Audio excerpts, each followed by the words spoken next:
Bangkitlah kita daripada tidur kita. Bangkitlah kita daripada kelekean kita.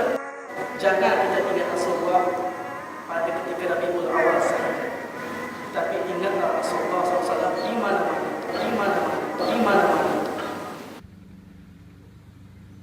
Di malam yang penuh berkat ini, kita telah masuki pada 12 Rabiul Awal. 12 Rabiul Awal untuk kita menyambut Maulid Rasul.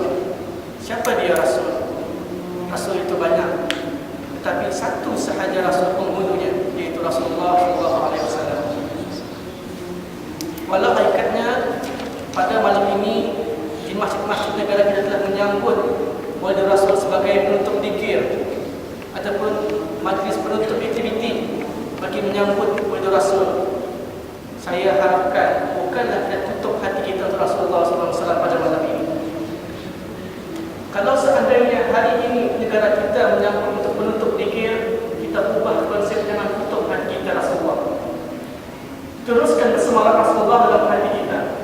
Dalam jiwa kita teruskan semadikan Rasulullah SAW di dalam diri kita.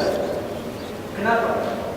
Kerana tajuk pada malam ini ialah yang diberikan, itu bangkitlah kita umat Muhammad demi Rasul kita SAW. Mungkin di kalangan kita ini ramai yang mengetahui siapa dia Rasulullah. Memang Rasulullah Muhammad ibni Abdullah. Semua orang tahu. Semua orang tahu dari kecil sehingga yang dewasa. Perjalanan dari kecil sehingga yang menjadi Rasul, sehingga yang menjadi seorang Rasul, sehingga yang beranak pinak dan menjadi isteri-istrinya harmoni yang sudah berbahagia dengannya. Namun ikatnya sampai bilakah kita ingat Rasulullah? Kalau kita hanya ingat pada Rabiul Awal sahaja. Habis Rabiul Awal, lupa. Tunggu Rabiul Awal, masuk semula ingat Rasulullah SAW. Bukan macam ini yang kita mahu. Umat Islam yang diwajibkan kita oleh Allah Subhanahu Wa Taala ialah menjadi Rasul. Tetapi menjadi Rasul itu bukan hanya semata-mata masuk di Rabiul Awal dan percaya pada Rasulullah. Tidak. Tetapi sebenarnya umat Islam sebagai diri kita ini yang betul-betul Islam, wajib cinta Allah melalui cinta Rasulullah SAW. Bagaimana cinta pada Allah? Kalau seorang itu berkata, aku cinta pada Allah, bagaimana engkau cinta pada Allah? Aku cinta sahaja pada Allah. Engkau salat? Tidak. Engkau lakukan sunnahnya? Tidak. Engkau baca doa ketika makan? Tidak. Tapi engkau cinta pada Allah? Ya, aku cinta pada Allah. Orang demikian adalah berdusta besar. Orang demikian adalah penipu besar. Dan orang demikian adalah celaka di dunia dan di akhirat. Karena apa? Cinta pada Allah Subhanahu Wa Taala itu tujuan kita. Dan cinta pada Rasulullah SAW itu adalah jalan kita. Tanpa jalan tidak dapat kita sampai destinasinya. Betul? Betul. Kita nak cinta seorang perempuan, kita nak cinta kepada seorang lelaki. Teruskah kita mencintainya? Tidak. Kita tidak akan dapat mencintai seseorang tersebut melainkan kita kenal dirinya terlebih dahulu. Rasulullah SAW dan Siti Khadijah kahwin terus? Tidak. Siti Khadijah membawa bekerja dengan Rasulullah SAW. Selama pekerjaan itulah penilaian Siti Khadijah terhadap Rasulullah SAW, baru mereka bernikah. Jadi di sini kita sebagai umat Islam, kita mahu bangkit demi Rasulullah SAW. Masa ini, sekarang ini, kita ramai lupa pada Rasulullah. Kerana apa? Tidak ada aktiviti zikir. Kerana apa? Tidak ada majlis ilmu tentang Rasulullah. Lupa sahaja. Bila ingat pada Rasulullah? Time solat sahaja. Alhamdulillah. Namun kita diwajibkan ingat Rasulullah di setiap masa. Bayangkan perjalanan daripada Rasulullah SAW dari Taif. Tahu Taif? Taif berhampiran dengan Mekah, yang sekurang-kurangnya seperti Johor dan Singapura. Mekah, Johor dan Singapura itu Taif. Ketika beliau, baginda Rasulullah SAW menuju ke Taif hendak berdakwah, baginda membawa anak angkat baginda, iaitu siapa? Zaid bin Harithah. Bila saja baginda Rasulullah SAW menuju ke Taif, nawaitu baginda tulus, ikhlas untuk menyampaikan dakwah ini betul-betul betul kepada masyarakat di sana. Namun hakikatnya pada ketika itu masyarakat di sana tidak menerima Rasulullah SAW, bahkan menghina Rasulullah SAW.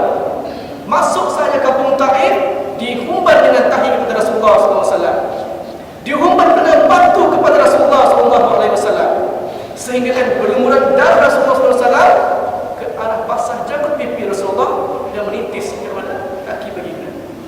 Ketika itu Zaid bin Harisah pun terkena dengan lontaran batu.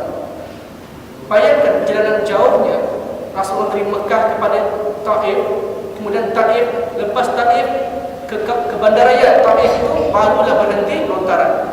Jauhnya seperti kita ini berada di Gadok, di Jabatan Perdana Menteri. Kita hendak pergi ke Riverview. Riverview itu Taif, bandaraya Taif, dan sini Taif. Rasulullah masuk ke bandaraya Taif, masuk ke Taif itu sudah dilontar. Bayangkan perjalanan kita ke Riverview Hotel baru lepas daripada lontaran. Berapa banyak lontaran ke dalam Rasulullah?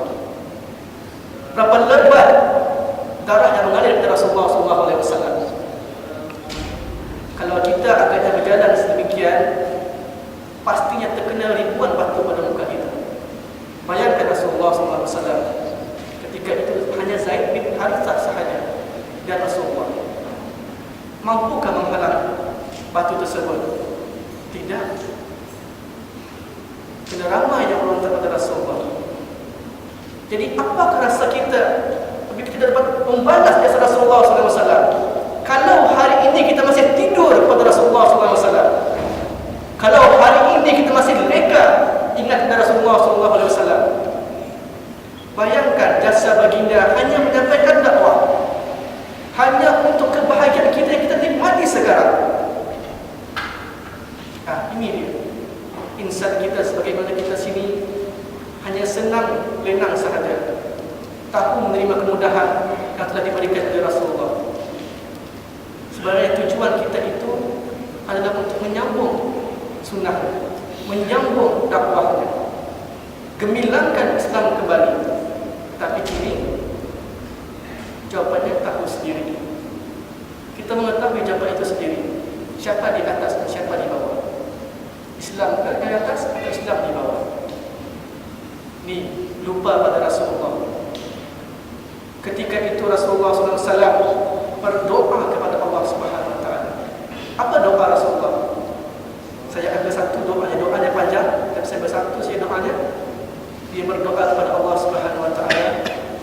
Ya Allah, Ya Allah, Ya Rahman,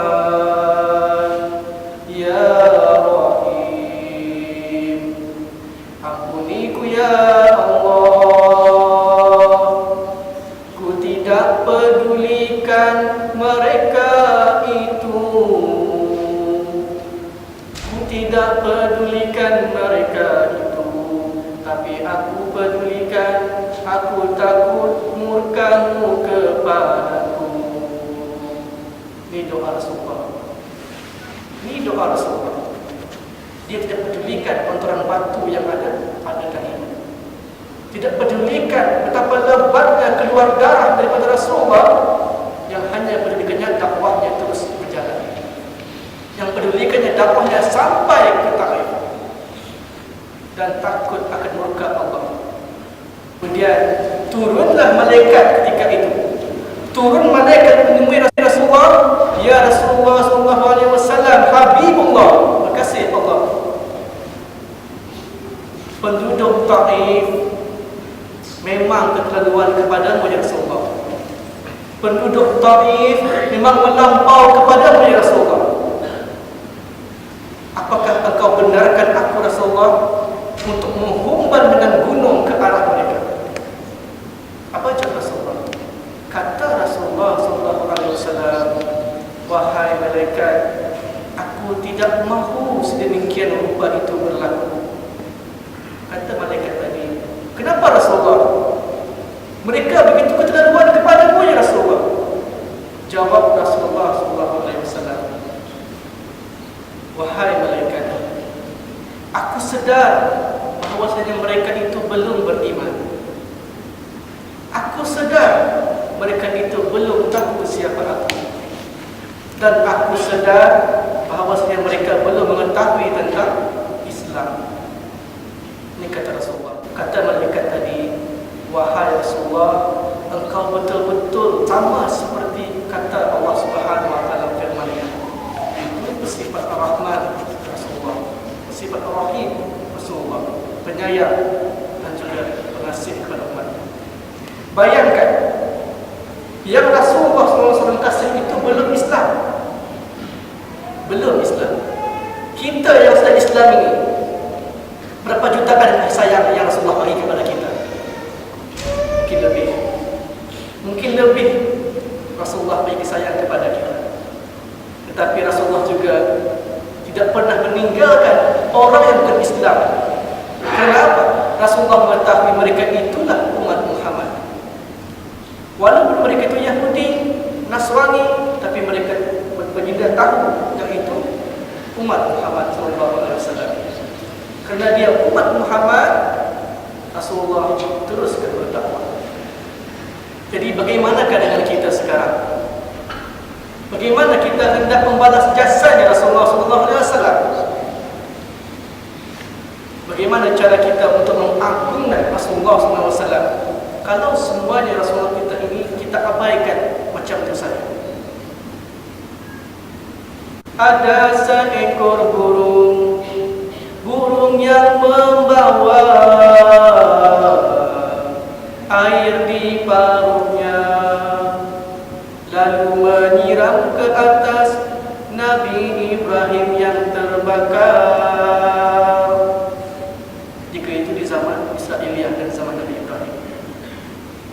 Ketika burung membawa air di paruhnya, menyiram Nabi Ibrahim untuk terpadam terbakar, tiba-tiba ada suatu suara, hei burung,